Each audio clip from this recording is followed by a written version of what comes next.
Welcome to Behaviorally Speaking, Leadership for ChangeMakers, the podcast where we explore how behavior shapes leadership. I'm your host, Dr. Esther Bubb, and this episode is brought to you by Esther C. Bubb ABA Services. Today, I'm joined by Stephen F. Corsi, Assistant Professor and Program Director for Advanced Leadership Certification at Gannon University. Stephen's journey offers powerful lessons about purposeful leadership and human behavior. Let's dive in.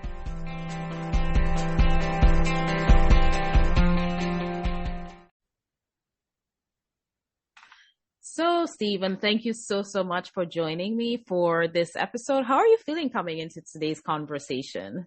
Oh, real good. Thank you. Wonderful, Thank you. Wonderful. Yeah, I really look forward to chatting with you this evening. And just particularly because, you know, at one point, you were my you were my professor. And now, yeah, definitely was my student. You were my professor. And then, you know, we know our colleagues together. So as I just said, you know, I had that privilege of being your student when I did my principal cert program. And then, so now I teach at Gannon. So what does that evolution, Stephen, to you say about like leadership pipelines really influencing how graduate students or students move from coursework to administrative leadership positions? Well, first of all, I'd say relationships, partnerships, connections are paramount in what we do in education, and recognizing your abilities, your passion you brought to what you do in education. We truly recognize not only colleagues that had you as a student, but myself as well. And so I'm real pleased that you do teach for us, and I'm pleased that what you've accomplished in your educational journey. Yeah, thank you so much for saying that. I really, and it says, you know, that as professors, as administrators, as directors, that you're doing more than just enrolling students. You're really looking into how students perform, right? And recognizing those abilities and honoring them and capturing them in the moment. So thank you so much for sharing that. You're welcome. Yeah. So Stephen, what initially drew you into education and leadership, and how has that evolved for you over the years? Well, as a student in public schools, I was blessed to have some outstanding and motivating educators. Those educators encouraged me to consider education as a career, and provided me with the opportunity to practice teach while I was in school, which was a great opportunity. And then as a music instructor, performer, principal, and very active with our church and community and more. I've always just been a leader. I guess I just like to be in the driver's seat, right? Yeah. So, yeah. Yeah. I know. I can understand that. Yeah. So then how has your work as a program director? So like in my current role as early childhood program supervisor, it gives me so many opportunities to interact with staff, right? But then I'm also like reflecting and thinking in the moment.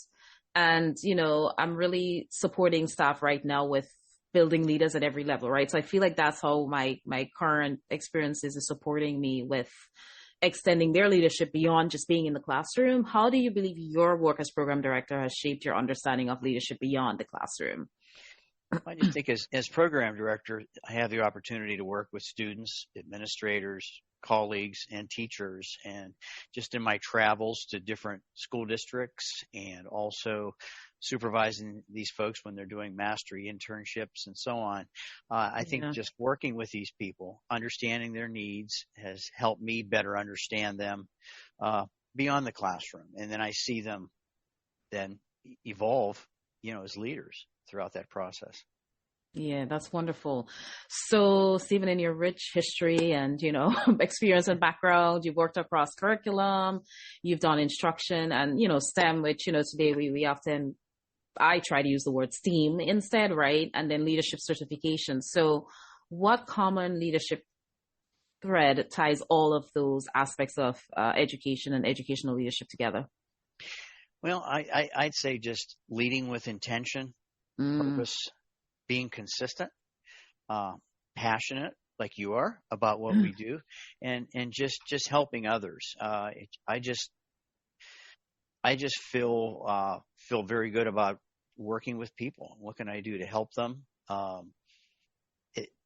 or else I've been in this business 48 years as an educator. So I've seen so many aspects of what, people's abilities, and from students to staff and so on. But I would just say then just their purpose, their consistency, and working with others, leading with intention. And I think people in these programs, again, are right in there, with those qualities. Yeah, I love that response, Stephen. You used the word intention, you used purpose, you used passion, and I'm a firm believer. And as we, talk about in our courses, like the why, the mission, right, the vision, why are we here? And so it really helps me bring the focus of the conversation back to why we're here, whether it's myself, the teacher, or if I get asked the question, Stephen, for example, so you want me to do this. I often, depending on the situation, would respond, well, it's what the child needs, right? It's what the data is showing us. And that really should be guiding our decision. So I really love that. And then the intention of it, right? So it's purposeful, as you said. I think that was, to me, a very excellent response. So you love music, right? So from the bandstand to the boardroom, and I should write that down somewhere. I know.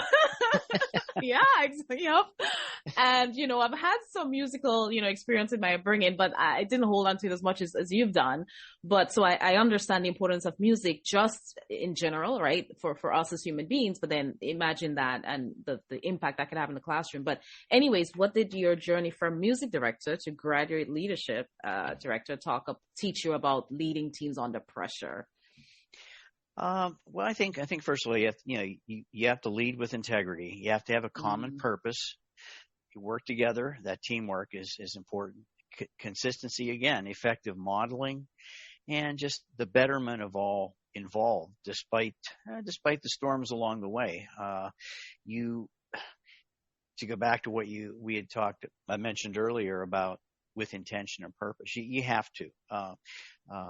I think the fact that I'm just very focused in what I do, and interestingly enough, I just had a conversation today with another colleague, and we were talking about how many music people go into administration, and so this person I was talking to was a music person formerly, and then they turned into an administrator. And I think there's organizational skills, working with groups of people to have them come together as one, really, when you're trying to put everything all together, musically speaking.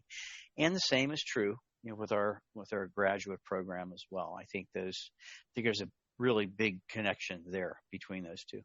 Yeah, 100%. You're saying that, and I'm thinking of, so many people I know in leadership that have musical experience, as you mentioned. So yeah, that's a good point. How do you, Stephen? So my whole thing is behavior. So like right now with my staff, we're doing a group reinforcement contingency. So here are the things we're looking for, and they get points, and you know how that whole thing goes. But how do behavioral principles shows up for you in leadership preparation programs? Well, I think the manner in which you conduct yourself, there are more eyes on you in this business. So you need to be professional, respectful, consistent in what you do.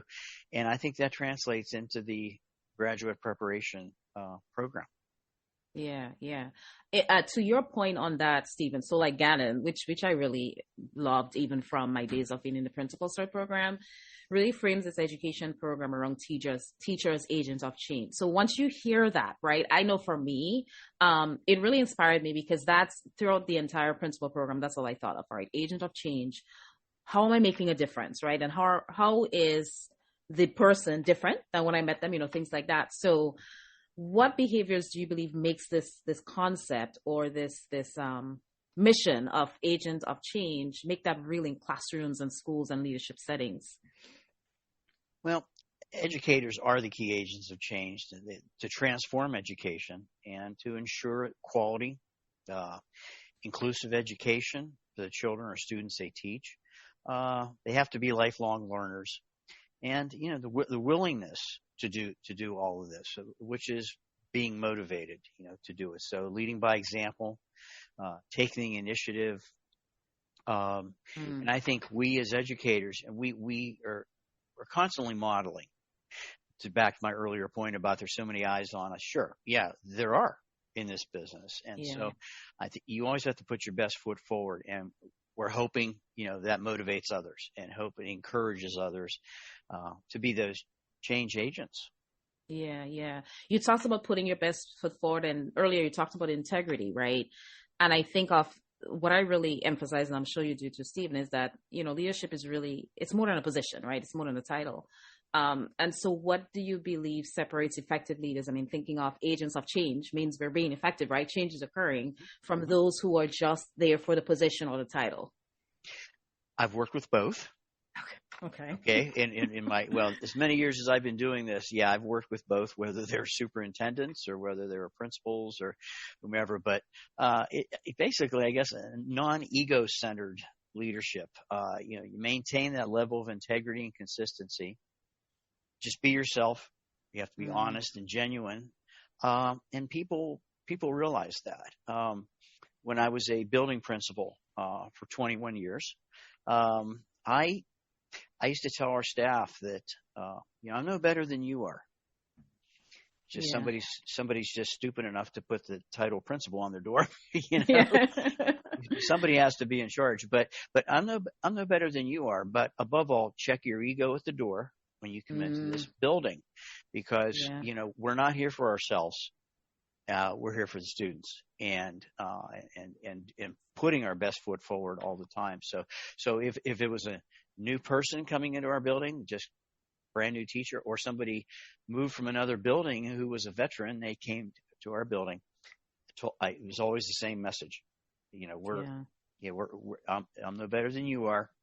But you have to work together, and people see that. They'll see that genuineness, and that you are out to help them, and you're not there for your ego and or position, positional. So I think those are key points for that. Yeah. I love check your ego at the door. And it makes me think of humility, Stephen. I preach humility, I practice humility. You said being honest, but I also think a big part of it too is being willing to acknowledge when we make mistakes, right?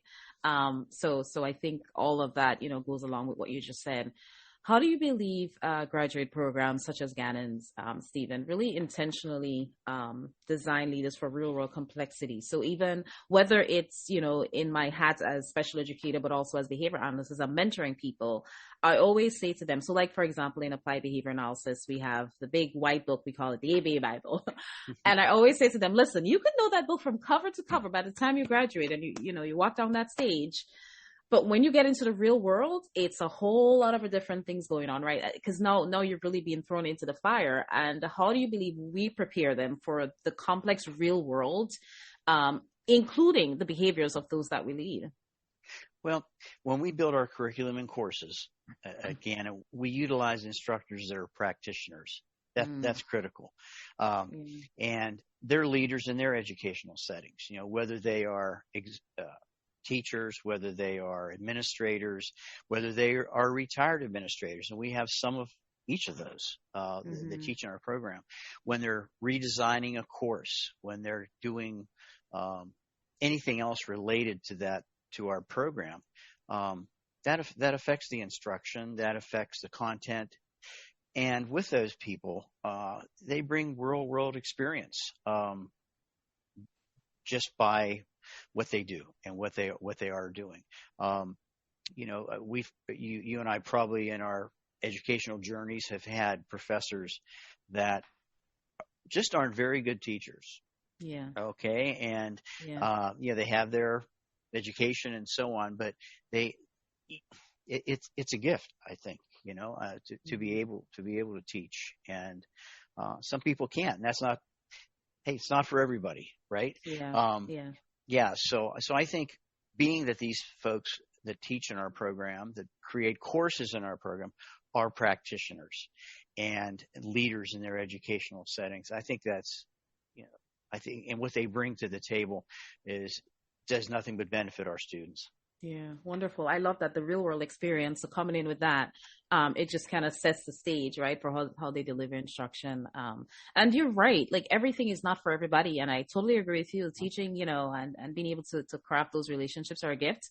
And I always say, if the quicker we recognize, right, where there's misalignments, and we're able to admit that. And I always say to my staff, I'm here to support you. So if you realize, oh, this is not for me, or whatever it is I'm not doing, there's something else I want to pursue, well, let me know. I'm here to support, things like that. So I totally Right. agree with what you just said. Thinking of curriculum, Stephen, and you've had experience in that too, but how do you believe, or what role do you believe curriculum plays in shaping the leadership mindset, right, of students, but then also I feel like for us as, professors in the program, because, we're always learning and growing. What role do you think that plays? Well, first of all, our programs are PDE approved. It's well-designed curriculum, utilizes, again, practitioners, our online people in CETL, and you've worked with them, really make this happen. I mean, they're all leaders. They do shape the mindset because of the expertise they bring. When we're redesigning a course, for example, the folks in CETL, Center for Excellence in Teaching and Learning, those folks are also educators. It's not like, okay, we're the techies, and you're going to recreate this course, and they're also educators. So it's a great collaboration between, we call them the SME, subject matter expert, Yeah. which is the person designing the course, and then the CETL educator as well. So, and I think that helps a lot as far as shaping the mindset, of the program. Yeah, I love that. Well, let's talk a little bit about STEM or STEAM, education, as a component of the broader education system. How do you believe it connects to leadership development? Well, first of all, these STEM evolved at Gannon. Yeah. We didn't have that program until 3 years ago. Okay. So what you do, you bring the experts when you're going to put a program together like that. And so I think those STEM educators, they must be leaders to begin with. Encourage their students to be innovators, creative, risk takers, working together on a project, for example. All those components are paramount. And I had the opportunity, as we were dialoguing with the STEM experts and myself facilitating the meetings that we had, we worked on that for over a year before we put that program in. So a lot of research, a lot of dialogue. It gave me a chance to get out and visit some schools that are heavy into STEM. And one of them brought me to one school district not far from where we live here in Crawford County, where I was able to see the students in action in these classrooms. And I saw what they were creating. They were inventors. But that teacher, that expert, was leading them. And interestingly enough, with the school I did visit, some of these students actually had their products patented that they created. Wonderful. And they sell them on Amazon. These things. It was just watching that happen was just remarkable. So it's a team. Education is a team sport, and those people working together like that, I think, were so important. But those STEM educators have to lead the way. With their students. Wonderful. I love that you mentioned, going out in the classrooms, going out into the field, and visiting. And it makes me think of mentorship and leadership, right? We have to be present. We have to be on the floor. We have to be in the hallways. We have to be in the classroom. Like for me, I have lots of itinerant staff, so they're out in preschools, right? So what does effective mentorship, Stephen, look like to you in leadership preparation programs? Well, first of all, I guess back to the point of practitioners, whether these practitioners are they're not only leaders in their respective area, but as university supervisors, those of us, there are 4 of us in the School of Ed that do this. We're university supervisors who work with those candidates who are doing internships.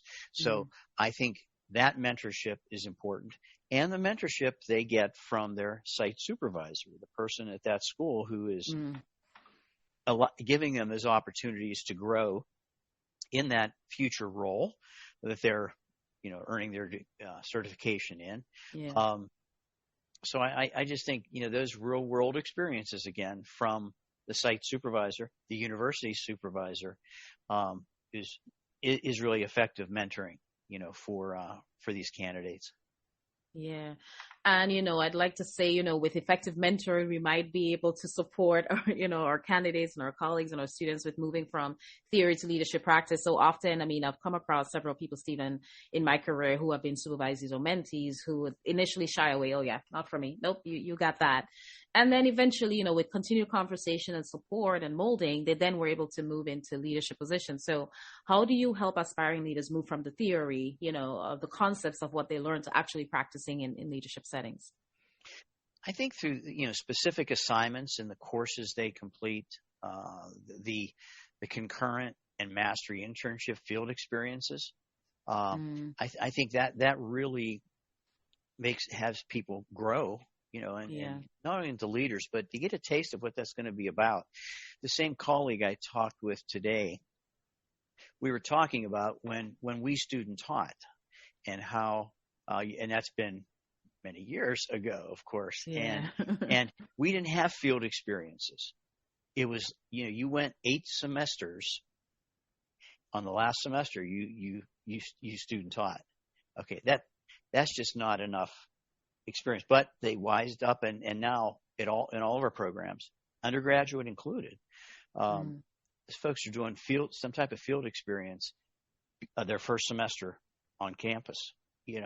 Every semester they have so many field experience hours they have to attain. That's wonderful. That's just that's great. And the same with our graduate program with these internships that these folks do.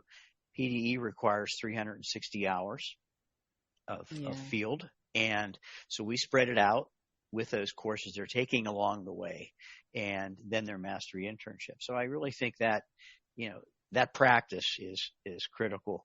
We can learn all sorts of theory, about this and that, but just getting out there and getting in those trenches is important. I think that's a important part of our program. Yeah. I totally agree with that. How do you believe, so thinking of everything you said, Steve, but thinking of equity, right? It's such a big word today, because when I think of equity, I think not just only about equitable access for our students, but for our staff, right? Ourselves, that we all have, equitable access to the pathways and the opportunities and the resources. So how can educational institutions such as Gannon, that we both work for, widen equitable access to leadership pathways, right? And improve their methods for shaping future system leaders? Well, I think by broadening their existing programs, what's been really helpful for us, and I'm not sure if you knew this or not, but we revised all 3 of our advanced leadership certification programs. Yeah. We took a hard look at what we've been doing, and we've been pleased with what we've accomplished over the years. But there's always better ways to do things, and so I pulled together superintendents, principals, etc. We took a real close look at our program. How can we improve this? What can we do? So we revised the Advanced Leadership Certification program, all PD approved now and university approved. And I think, to your question, you broaden your existing program, or you need to look at it and how can we make this better? What other opportunities can we afford candidates in the program? So I think it's critical, and also in our program, how one program can lead to another. With our MED program, for example, we revised it 4 years ago, and we created pathways within the MED to go into the principal the superintendent's program. So it's just nice how it flows nicely now, and I think it's just something we needed to do. So you're never done with your program. You have to improve it somehow, create other opportunities, and also you got to listen to the candidates. When these folks will tell us that, you mind if I offer a suggestion? Or absolutely. When I'm out supervising, like some of the principal candidates doing their internships, or in the MED program, we have a course called program reflection, and the candidates write a reflection based upon their experience in the MED program.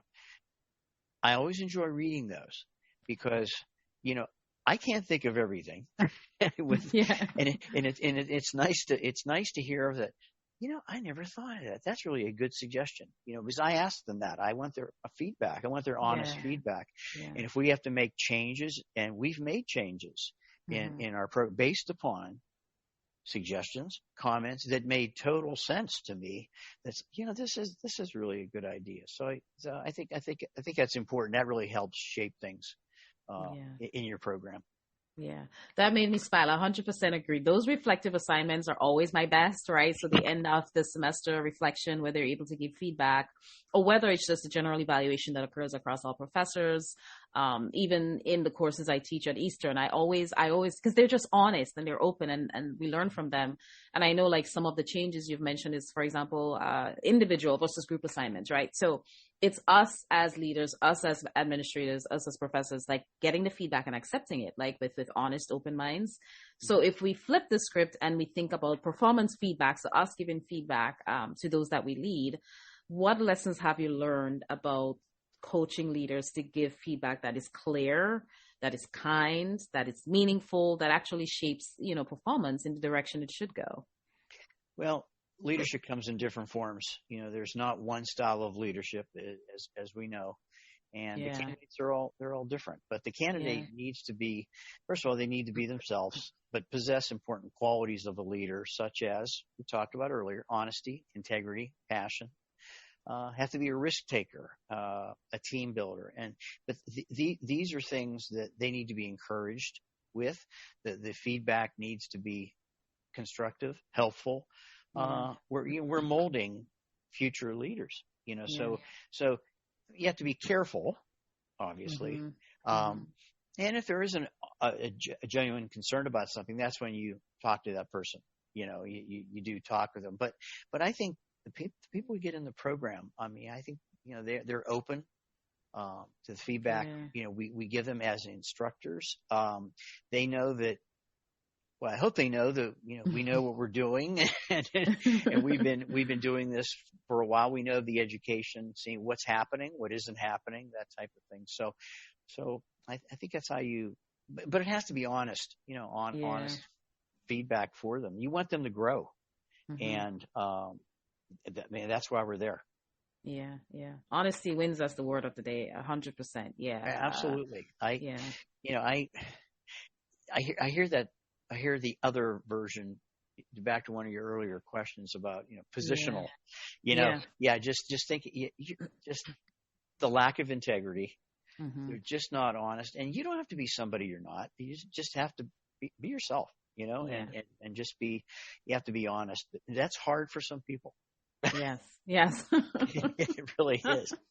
Yeah, honestly. And, to your point of being yourself, it's harder to be someone other than who you are. So just take the easy route, be yourself. Yeah, I totally agree. Yep, so at Gannon, many of our courses really culminate in a professional portfolio, right? And so for me, I'd be interviewing candidates who are applying for, different positions in our program. And for graduate learners, Stephen, and for others who may be listening to the show, what factors or components would you say contributes to a strong portfolio that signals actual leadership capability as they're looking to move into leadership positions? Well, first of all, two of our programs, principal and superintendent, do have professional portfolios that they complete. It's actually the culminating course in their respective programs. But I think what's in there is so important.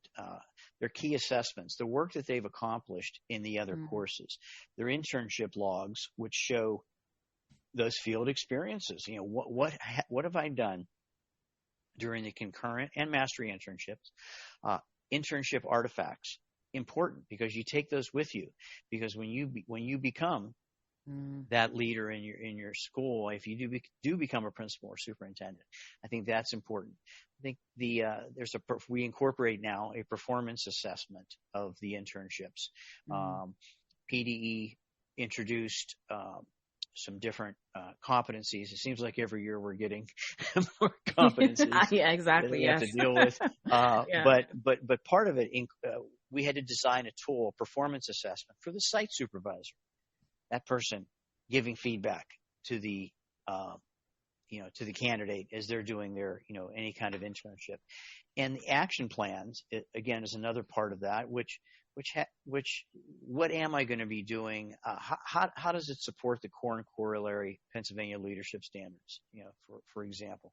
So I think the idea of clear, consistent, convincing evidence, of the candidate's ability to use assessment strategies, research methods, knowledge and the ability to promote success of students impacts student learning and demonstrates their expertise as evaluated by professionals during their internships, how they can improve and what they learn, and their documentation, and to your point, the reflection. I think that's critical. So those are all critical parts of, I think, with the professional portfolio and why we do that. Yeah, I love that alliteration. Clear, consistent, convincing. Yes. Yeah, I'll remember those.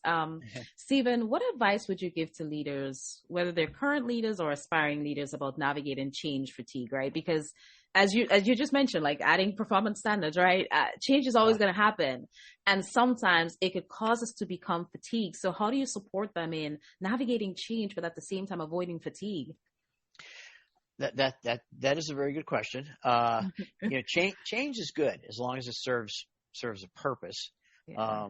And I think leaders have to be open-minded. Realize, change is inevitable no matter how long you've been in this business. It just happens. It's your attitude. Having faith, focus, and understanding for the intent of the change is sometimes, it's beyond their control.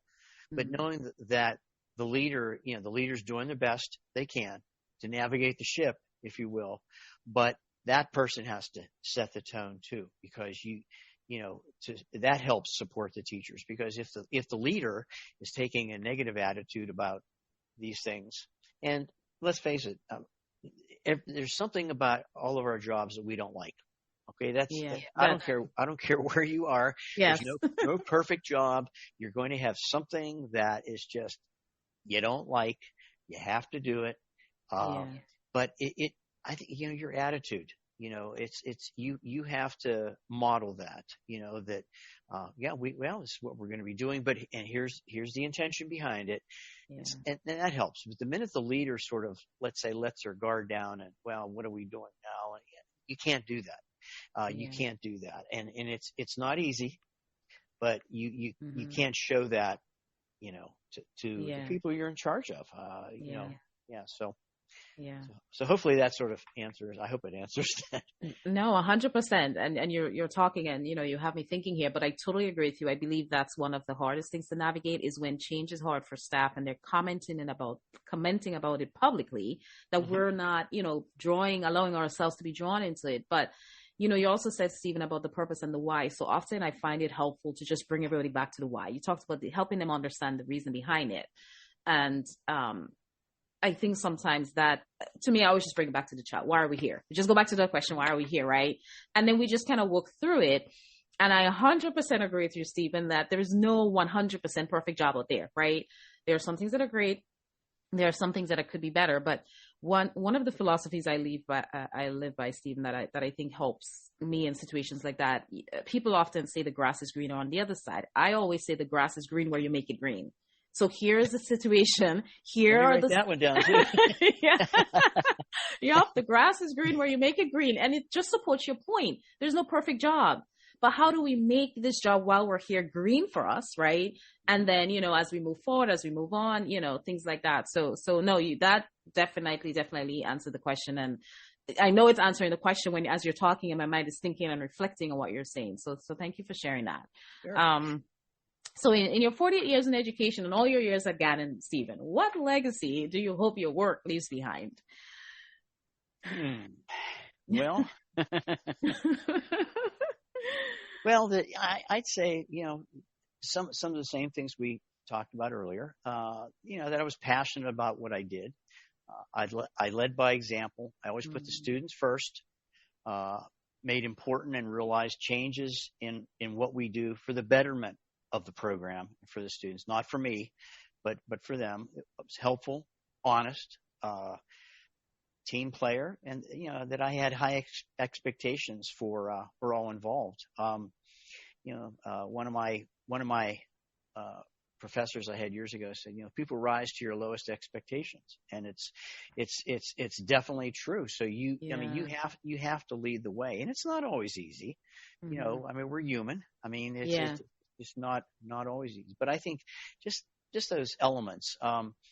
Many of our graduate students in our program will make some of these comments, to me that, but always helpful. You're honest about it. So I hear, and I appreciate that. I appreciate hearing that, and it's what you strive for. They're like in any profession. Some people only last so many years, but and people ask me again, well, when are you going to retire? And I said, not that they, it's just, I'm one of the older people up there, and in the department. And I said, I'm not sure.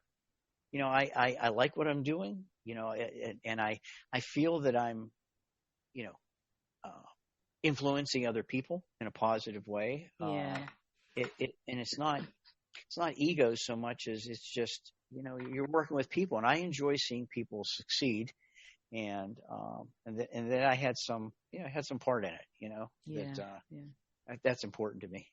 Yeah, 100% you're influencing people, Stephen. I'm a living example for it. I'll testify to that. You know what I'm saying? Because just from, my experiences in your classes, when you were my professor to me, and, administrative positions now. And I think, Stephen, even from the time I started the program, that's the one thing I say about Gannon whenever I talk about it, is that I applied to several programs. I reached out to several programs, but you never once doubted, right, how that pathway would look for me, right? From that first contact via email, and very responsive. So I think, that definitely stood out to me. And so that's why, I continue to support Gannon. I keep coming back to Gannon because people often say first impressions are lasting. And so that my initial experiences when I reached out to Gannon initially, just kind of solidified yes, this is where I want to be. So yeah, you're definitely influencing, and I can speak to that. Well, I've just made me think of a few of our students that they were looking at programs.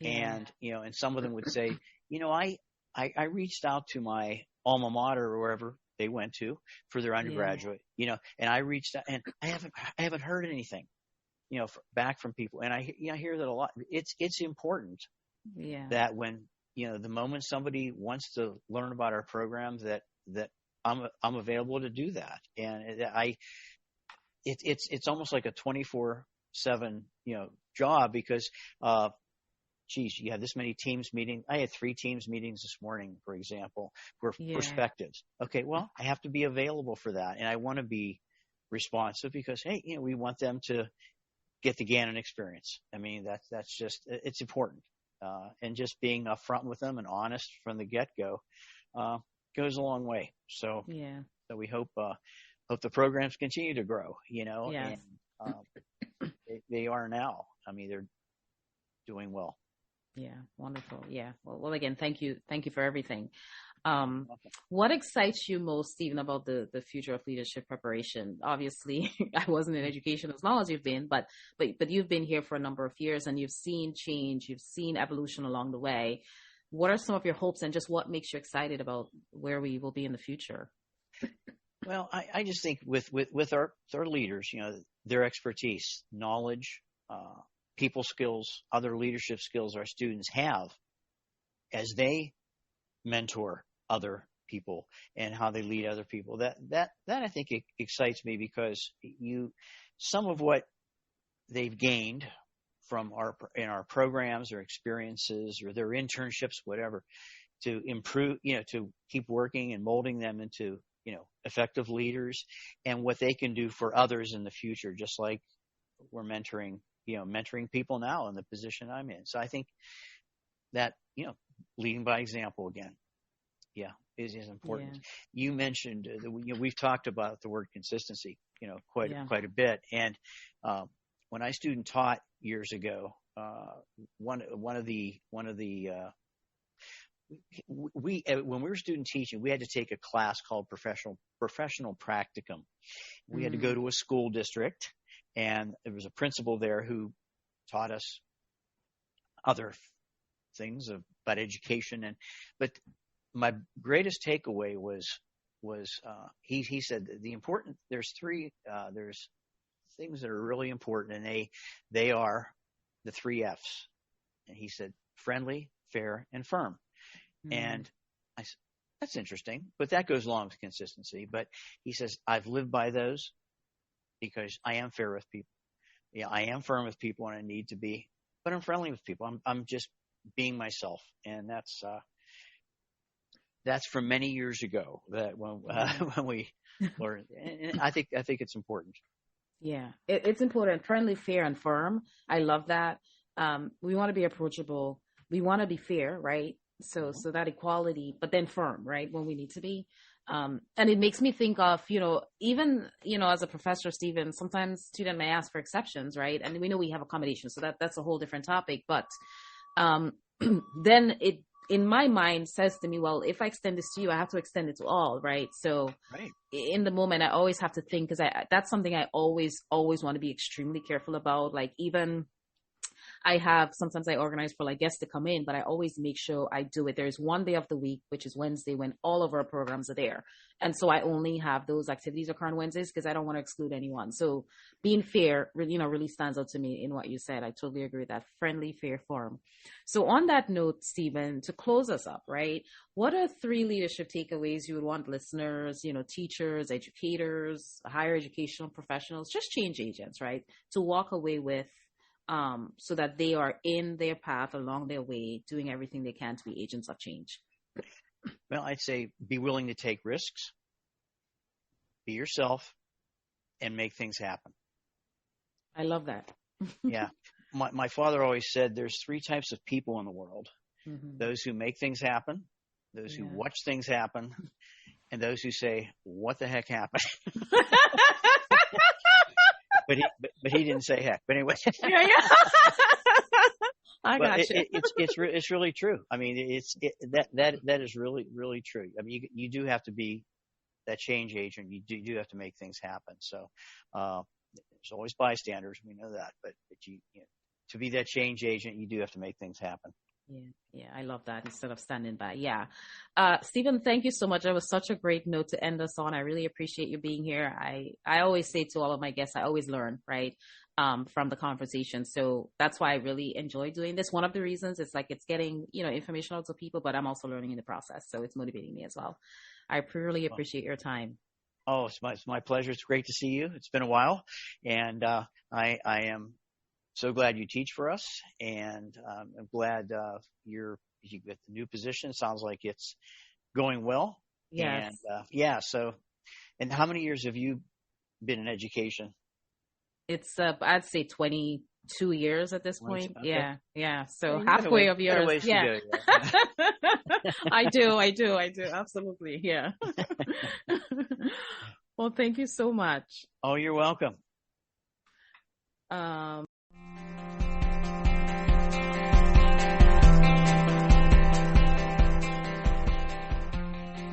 Thank you for listening to Behaviorally Speaking, Leadership for ChangeMakers. And Stephen, thank you for sharing your experiences on today's episode.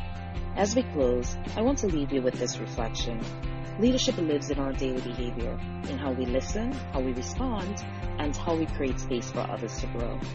Today, Stephen reminded us that leadership is not about position, it's about purpose. He challenged us to lead with intention, to check our ego at the door, and to model integrity because there are always eyes watching. He also reminded us that the best leaders listen to candidates, to colleagues, and to the communities they serve. If you have a story about leadership and behavior from your community, share your story with us. If this episode resonated, share it with someone. And check out our companion blog, Behaviorally Speaking, Insights for ChangeMakers at esthercbubbabaservices.com/blog. For training, coaching, and behavior-based leadership support, visit esthercbubbabaservices.com. Until next time, lead with humanity and purpose, practice with compassion and intention, and create meaningful, lasting change. This is Dr. Bubb. Stay inspired.